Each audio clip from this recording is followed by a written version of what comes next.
Anak sa usa ka disbursing officer sa Lapu-Lapu City Hall nalakip sa payroll sa mga nag-summer job nga alang lang unta kini sa mga indigent residents. Si Luan Mirondina adunay live report.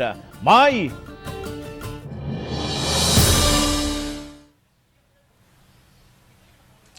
Yes, Bob, mikatap karon sa social media ang post sa usa ka netizen nga nakapangutana kung nganong ni-qualify sa summer job ang anak sa usa ka disbursing officer sa City Treasurer's Office nga unta may trabaho man ang iyang amahan ug ang iyang inahan.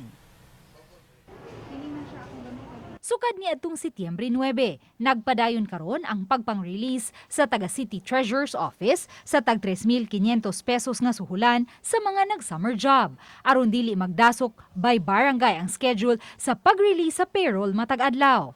Apan sa post sa usa ka netizen, diin lakip sa nakatag si Mayor Junard Ahongchan, gikwestiyon ni ini ang pagkalakip sa anak sa usa sa mga disbursing officer sa City Treasurer's Office nga si Florila Beluan nga dili man unta kini indigent, ilabi na kay siman usab ang amahan ni ini. Gisuwayan sa RTV Balitang Bisdak. Pagkuha ang habig ni Beluan, apan nagdumili kini pagluwat og pamahayag at ubangan sa kamera. Iya hinuong giangkon nga nalakip ang iyang anak sa payroll kay ni qualify man kini. Bisan ko nagtrabaho siya sa City Treasurer's Office, apan naig-uusab sila sa pandemya ug wa nakabalik og larga sa gawas ang iyang bana.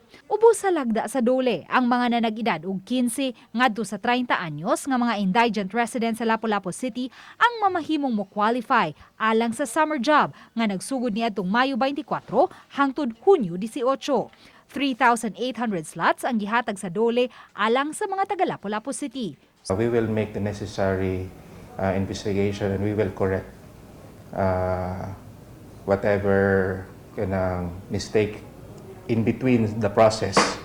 So among i-review ma'am ang kini nga particular nga instance.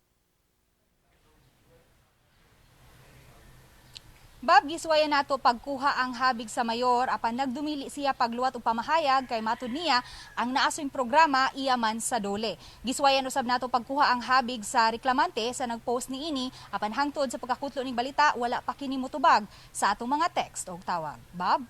dahil salamat Luan Mirondina sa imong live report.